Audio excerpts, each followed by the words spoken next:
Aloha, I'm Lyla Berg, and we're here at Hawaii's Plantation Villages in Waipahu, ready to converse with the people who inspire, inform, and impact our daily lives. Thank you for joining us on Island Focus.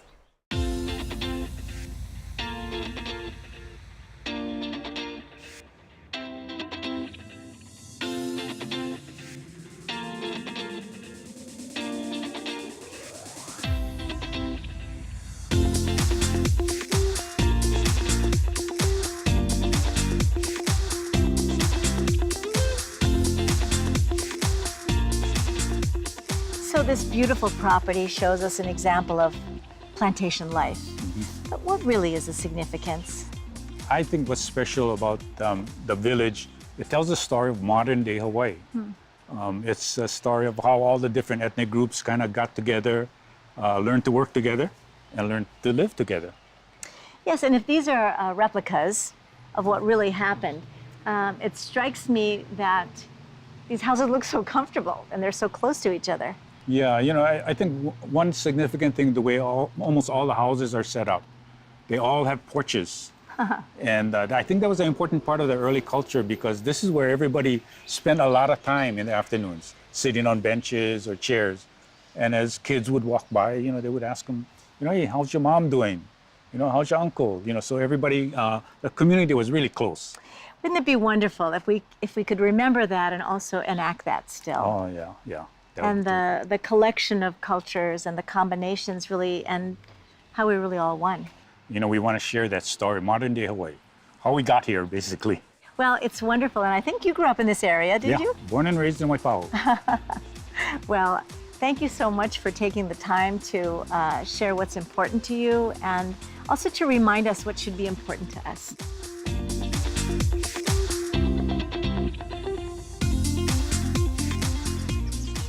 With us today on Island Focus is Wayne Ogasawara, who is the board president for Waipahu Community Association. Thank you for tuning in with us, and thank you for joining us. My pleasure. So the Waipahu Community Association and board president, that's quite a responsibility. Yes, it is. It's an active organization. Actually, the organization started back in 1960. And it went into hibernation for about 40 years. And in the year 2000, it was resurrected. And I was asked to be part of the board. And obviously, I was elected board chairman or president. And I've been its president ever since. You must love that, not so much the title, but the opportunities. Yes, the opportunity is great, but I think I might be there for all these 18 years because nobody else wants the job. So along those lines, because it's about learning about the community as well. Waipahu Association has large borders. Yes, we're surrounded by, of course, Village Park, Waikele. It's a sort of a community that's spread out. And your goal as the association? Our goal ultimately, obviously, to provide the leadership within this community group, whether it be in Royal Kunia, Village Park, Seaview Village, and Waipahu itself, put them together so that we can coordinate all of our efforts in terms of various community projects. So Waipahu itself is not only important to you, but this location. The surrounding communities. And correct. This particular location. Correct.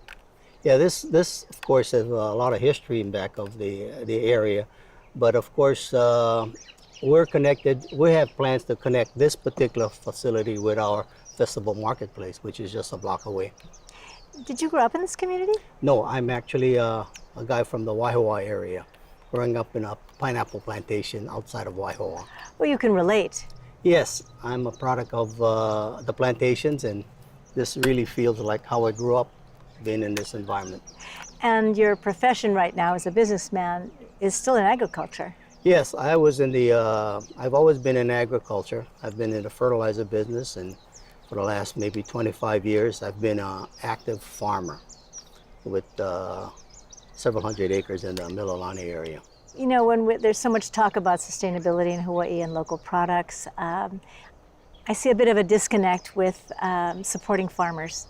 Yeah, that's true. Of Of course, farming has its challenges, and I think the Waipahu Community Association particularly, if you look at the reason why it was formed, was to revitalize this particular area.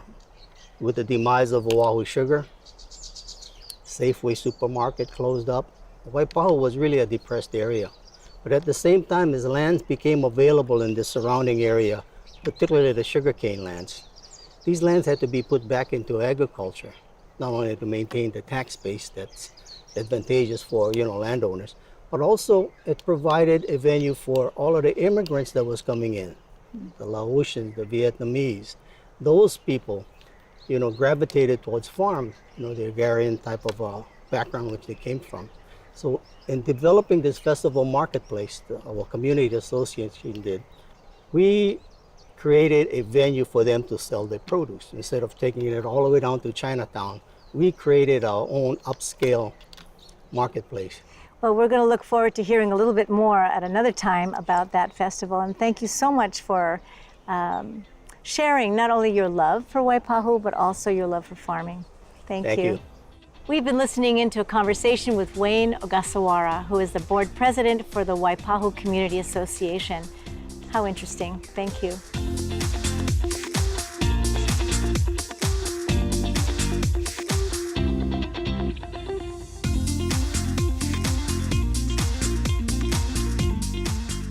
So, is this an original building where we are? No, this is a replica, as most of our buildings are on our museum property.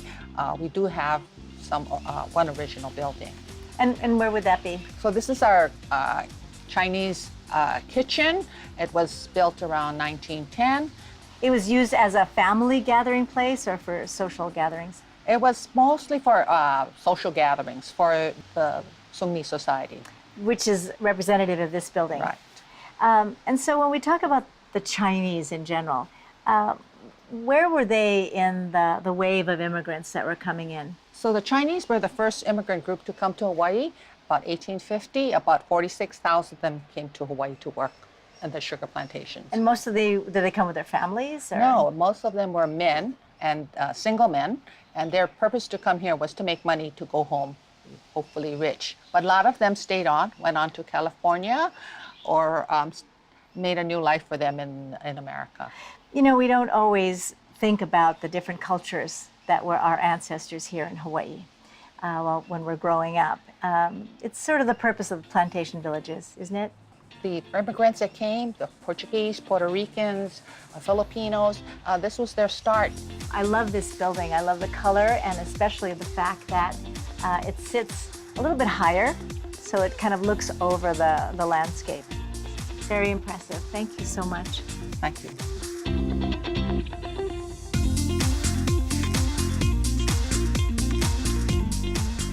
Today I'm with Cheryl Kakazu with the Office of Information Practices.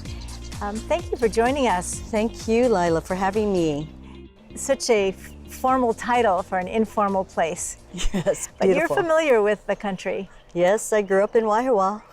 And now with the Office of Information Practices. Yes. What is your responsibility there? Well, I'm the director of the office, and our office is responsible for keeping the public in the know by providing them or protecting their right to access government records as well as public meetings. And when you say allow the public to do this, how does that work? Well, we have two very important laws in Hawaii, one of which is the Uniform Information Practices Act, or UIPA, and that's like the state version of the federal Freedom of Information Act. We also have the Sunshine Law, which provides that people have the right to know when public meetings are going to be held and what's going to be discussed at them, and see the minutes after the fact and make sure that the decision makers are not making deals in private. Now, the public is a very large body of people, and there's a lot of information that's probably requested on a daily basis.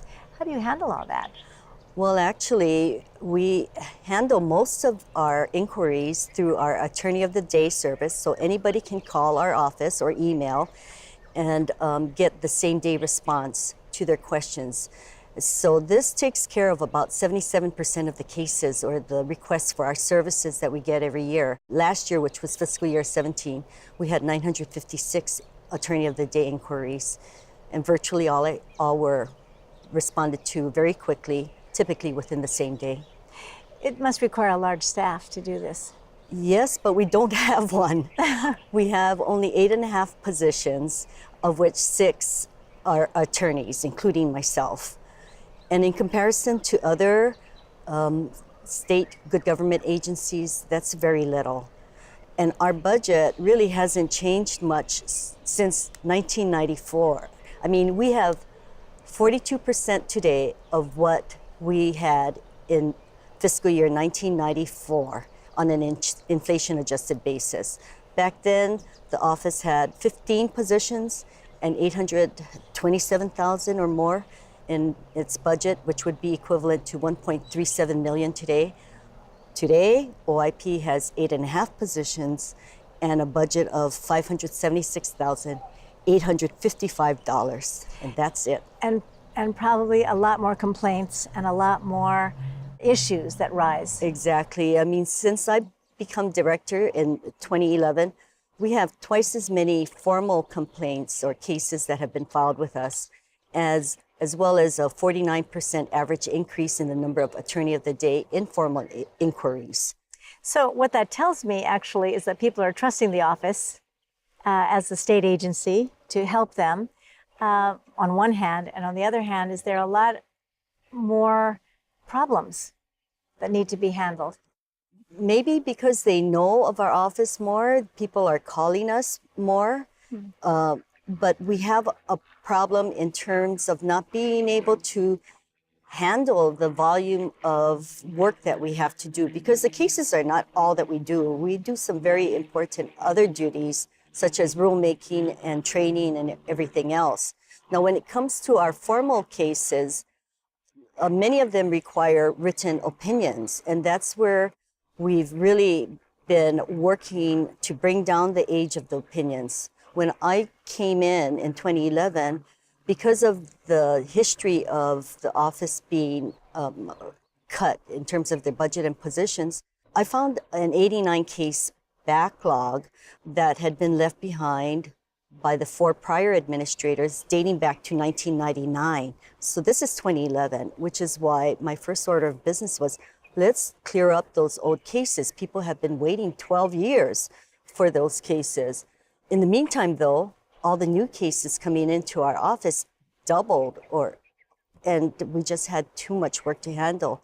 We've been able now to bring down the case backlog to about 2 to 3 years. My focus this year is trying to get rid of all of the fiscal year 2015 cases. But we also have very important rulemaking to do this year, and that's time-consuming and expensive. So we get the message very clearly, and I hope the legislators are listening as well. The budget is important to you, and the public knows you're there and that you care very deeply. We'll look forward to hearing in the future about your successes. Well, thank you. Thank you for joining us. We've been chatting with Cheryl Kakazu with the Office of Information Practices of the state. Thank you for being with us.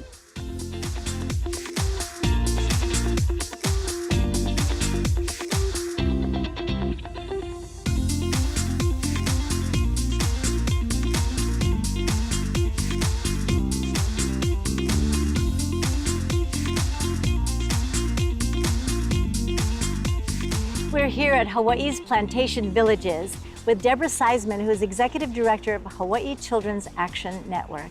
Appreciate you being with us today, and as well to you. Thank you so much for the time. So, Children's Action Network, is this Children in Action, or what is it that you do? Yeah, so we are a movement here in Hawaii of moms and dads and aunties and uncles and grandparents and doctors and teachers and lawyers who all really care about children and really want to work together to make our community the best place to raise a family and to be a kid. And so is it all children or children of certain ages? Yeah, we look at all kids' issues. So our vision is that children are healthy, that they're safe, and that they're prepared and thriving in school. We do tend to focus quite a bit of our efforts on our youngest kids, from prenatal up until early elementary school, mainly because we know that that's a really important time in their life, and that when we invest early in our children, that the entire community thrives, that our kids are healthy, they're doing well in school, that we're building a strong community around us. So where would we see the Action Network in action? Yeah, so what we do is we bring together often organizations and families. So we help people to have a voice. We go out to the community more and more these days, and we're asking parents and grandparents, what are their priorities? What are things that are not working in our community that they want to see fixed? And then we're doing a lot of training and support with those families and the organizations that serve families to raise a collective voice. So to tell our county elected officials, to tell our state legislature, even to tell our folks in DC the things that our kids and our families need to thrive. So what is some of the information you can share from those community meetings and those gatherings? So some of our priority issues right now that's really getting a lot of energy. So one is we're trying to work on more investments in early childhood programs. So affordable, high quality childcare for all of our kids across our state, and to expand access to preschool, because we know that's super important. We're also working really hard on having a paid family leave program, because we know that here we value ohana and people need to do caregiving. We want to make sure that families can stay home and take care of a young child, and also do kapuna care. You have a sick child or a sick family member, and that in those times they're able to take off of work, and they're able to also make sure they can keep supporting their family, that they're not going into huge amounts of debt in order to do so, maxing out their credit cards. And they're working on some children's health initiatives as well. So making sure that all children have enough to eat. And another issue we're looking at is how to make sure we improve our kids' teeth.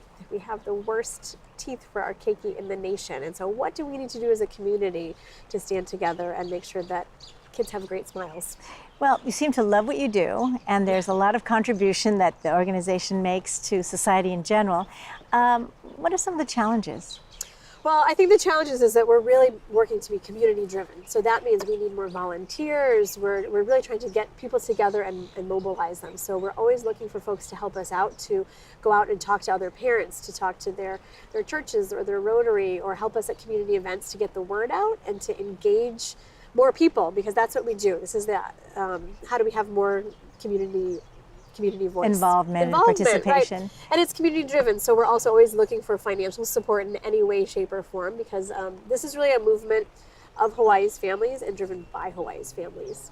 And it's kind of serendipitous that we would be here at Hawaii Plantation Villages, where it's an example of how communities worked well together and connected with each other.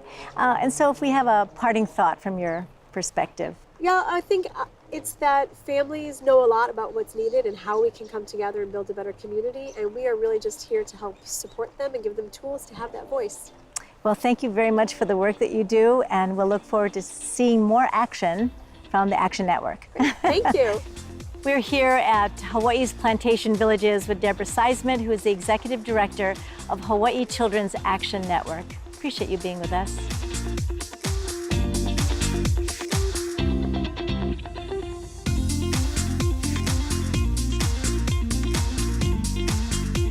So as we're strolling along here, we've seen the various houses from the different cultures. We're coming to the Portuguese example. I know you're very attached to this culture. What's special about the Portuguese arriving? Well, they came in 1878.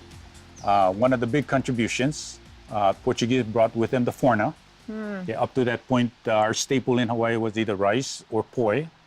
So now we're able to do white bread. Or sweet bread. Later on, pandu, sweet bread, malasadas, Portuguese sausage.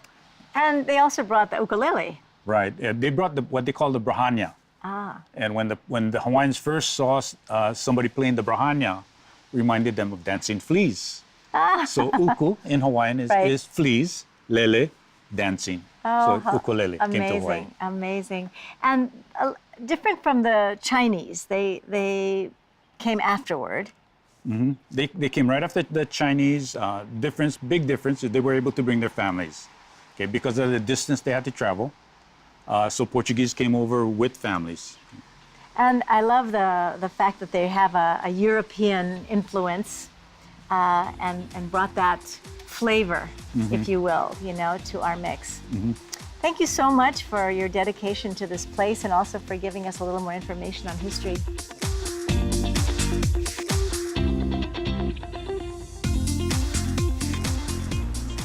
I'm here with Deanna S Penis, who is the Acting Executive Director for the Hawaii Plantation Villages. Thank you for joining us.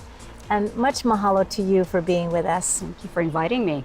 Did your background prepare you to be the Acting Executive Director? No, I had actually served on the board of directors for several years, but I was also part of the Filipino American Historical Society and wanted to help in some way. Little did I realize that 4 years ago I would have to serve as the Acting Executive Director. And I don't like the word acting, so I know that you are very definitely in this leadership position. For now, yes. What's special about this place for you? I think if you know about Hawaii's Plantation Village, you feel like you've left the main road of Waipahu Street and have gone off into another world, because it's trying to capture the stories of those who came in the late 1800s to work on the plantation. And if you have the chance to visit the houses, you'll see that the various ethnic groups that came brought an element of their lives from the countries they came from for a better life here in Hawaii, and that's magical. We tend to forget, growing up here in Hawaii, with its modern technology and everything that prepares us, right, for the 21st century. We forget where we come from. And so this place reminds us. It reminds you that these were perhaps some people's grandparents, great-grandparents, who came from another world on a ship. And when they landed in Hawaii, what was it like to say, how do I bring up my family, or how do I survive as an individual? And you're in a different country also. In your past career, and maybe you could share a little bit about that, what is the role of culture? I retired from the Department of Public Safety, Library Services in 2014. And even while working with the department, the prison system, I found that culture played a very important element. I was involved with the Filipino American Historical Society, and it was always the intent of our group to capture the stories of our grandparents, our parents. What is it like coming from another country to find a new life? What were some of the struggles? And what do we, as the children, learn from that? What really touches me about that is it's more than history. It really is about our present. Right. Because you know that our parents had to make some adjustments and sacrifices, and I'm sure they must have felt so alone, isolated. If they weren't speaking English properly, how did they get their thoughts across? And if they tried to find employment or get an education, what were the barriers and what were the challenges, and how did they overcome it? And what happened to them when they successfully bring up their families finally? And what are their hopes for us as the future? What are some of the challenges? The challenge is that this is a nonprofit. We are actually the Friends of Waipahu Cultural Garden Park, doing business as Hawaii's Plantation Village. And that means there needs to be funding, and you also need support of volunteers or others who want to capture the story of the plantation workers, the early plantation workers, and keep these memories alive by our outreach to the children of the future who come to visit and say, you mean this is how people used to live? Yeah. So if you had a parting thought, because our interview is about over right now, what might be that to encourage the public? I would love for each of them to come and visit us. We have a lot of new free activities throughout the year, but I think what sticks out in my mind is one child who saw me sitting here by myself one day. They go, Mom or Auntie, Auntie, you live here? I go, oh, no, I get to go home. But I guess he thought that this is a place that I live. And I said, oh, that's a thought. This was a place where people used to live. Yes. And their stories are still alive. Well, I'm glad you took that as a compliment. Yes. Thank you very much for being with us today. My pleasure. We've been chatting with Deanna S Penis, who is the Acting Executive Director for the Hawaii Plantation Villages. Thank you for being with us.